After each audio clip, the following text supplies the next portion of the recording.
Très chers amis téléspectateurs, fidèles abonnés sur Péatrope Télévision, bonjour et bonsoir, merci. Mbate Bozameke, Bozameke partout à travers le monde. Bon début du mois de décembre à vous tous, bonne fin d'année 2025, parce que nous sommes déjà dans quelques jours, bientôt là quelques jours, toujours côté bon 2026. Merci encore pour votre fidélité, merci encore pour votre sens élevé de considération.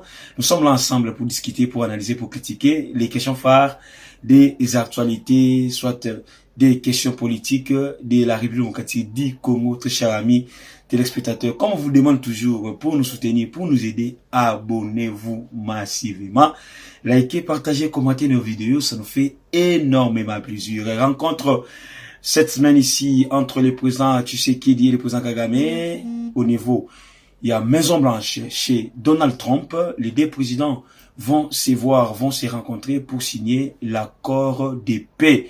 Donc, c'est pour bientôt. Et entre-temps, M. Paul Kagame est là-bas, réaménage son gouvernement et sa sécurité parce que ça sonne mal et puis ça s'annonce très mal parce que la date n'est pas encore officielle, vu les tensions, vu les tendances, vu la diaspora congolaise et la diaspora rwandaise, de peur qu'on puisse vivre des affrontements au niveau de New York entre les deux peuples. Alors, la rencontre, c'est cette semaine ici, mais le jour n'est pas encore fixé. Nous espérons que non, ça sera avant la fin de la semaine parce que le jour qui est beaucoup plus cité, c'est le 4 décembre.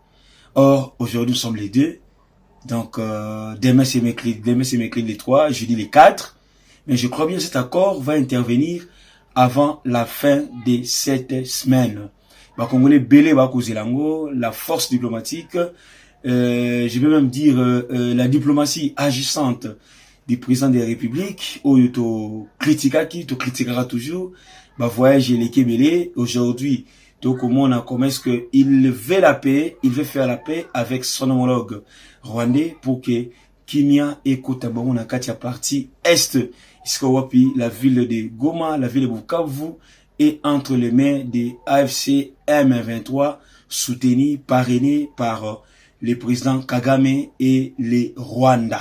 Alors, très chers amis, nous espérons que non, c'est cette rencontre et cause à la rencontre des facilités parce que Trump ne blague pas, Trump ne joue pas, Trump c'est un opérateur économique, Trump a toujours voulu la paix, a toujours voulu là où il y a la paix parce qu'il a dit que non, là où il y a la paix, il est à Salaka, faire naïe calmement. Vous allez voir, Trump est un peu différent de beaucoup plus de présidents américains au Balikana. Les autres prônaient la guerre, mais Trump à son tour prime et prône la paix, surtout la paix. Il y a un moment toujours que l'autre fois l'avait même déclaré qu'il est fort Zabongo, prix Nobel de la paix. Alors, nous espérons que cet accord de paix qui sera signé incessamment va vraiment nous aider, va aider les deux peuples, les deux pays pour que la relation aussi bilatérale ezonga lolenge ezalaki lolenge et longobani et au salabiso bien makasi au salape kitoko makasi pour ces deux peuples, pour ces deux pays qui doit rester unis pour que la sous-région ezalabongo vraiment na kimia nyonso et puis bamboka ezalabongo lisanga pour que Afrika et Tombouama. Alors, on nous signale l'arrestation de Willy Manzi. Willy Manzi qui est parmi les hauts cadres de l'FC M23. Willy Manzi qui est aussi vice-gouverneur du Nord Kivu, institué bien sûr par l'FC M23. Willy Manzi qui est arrêté par la gendarmerie canadienne, où tout le monde connaît que Willy Manzi a été dénoncé par un Congolais aussi naturalisé canadien qui avait pris les mêmes vols que Willy Manzi. Et pendant les vols, le Congolais là a dénoncé, a crié par rapport à tout ce qui se passe. Et après, et les Congolais qui avaient dénoncé et Willy Manzi, parce que Willy Manzi détient les passeports canadiens. Il était aussi accompagné par des commandos.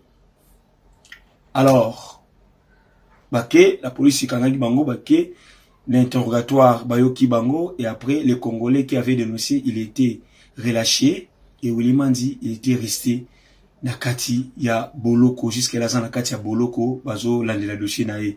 Selon nos sources, selon les informations, le Canada interdit à ses citoyens, les citoyens canadiens sont interdits de participer à un groupe rebelle, de participer à un groupe armé pour déstabiliser le pays. Et c'était là à la base.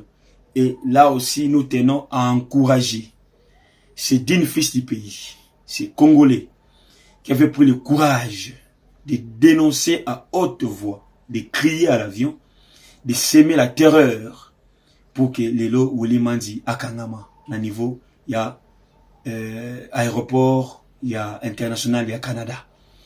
Et ça lui fait plaisir. Si les Congolais vont la Mukaboé, en train de dénoncer les anti-valeurs, de dénoncer les rebelles, de dénoncer Batubako créer insécurité, et ça ça là Kitoko Makasi, et ça là et Senghor. Un grand plaisir. Jusque là, Kombo na yeba linko tanga komba Kongola ngote, bazi ko bomba enano pour que babate la ye, pour que mabe comme la été, pour to yebi comment est-ce que mboka to mokiliza ko tambolama. Un sujet congolais très pertinent, très intelligent, très intéressant. Peut-être un jour Toromona, un jour Barolobele, un jour Congolais peut égoyer Bama. Alors, entre-temps, Bango Bango, et Romi Kopesa, Bouluyeke, Corneille Nanga, Franck Diongo et tout consort, qui veulent le fédéralisme. Diongo qui dit non au fédéralisme. Il dit que non, ce n'était pas ça notre combat. AFC 1-23 va commis dispersé par rapport à la vision, par rapport à la projet Baïkinango, ils ont aussi mal sous-souté. Diongo va revenir à la raison, point d'interrogation. Après l'accord de paix, qui deviendra Corneille Nanga, Bertrand Bissimo, point d'interrogation, on n'est pas là pour faire leur apologie, mais justement pour comprendre que tout soutenir, tout ça la liboke, ou les que, kunabo zala pour la bakanabino, bakamunga d'intérêt personnel, ou les bakan, il y a d'intérêt général. Fédéralisme, Fang Diongo dit non. C'est ça même l'agenda AFC M23. Bah, gérer province Ouana. Diongo a dit non. Pas le fédéralisme.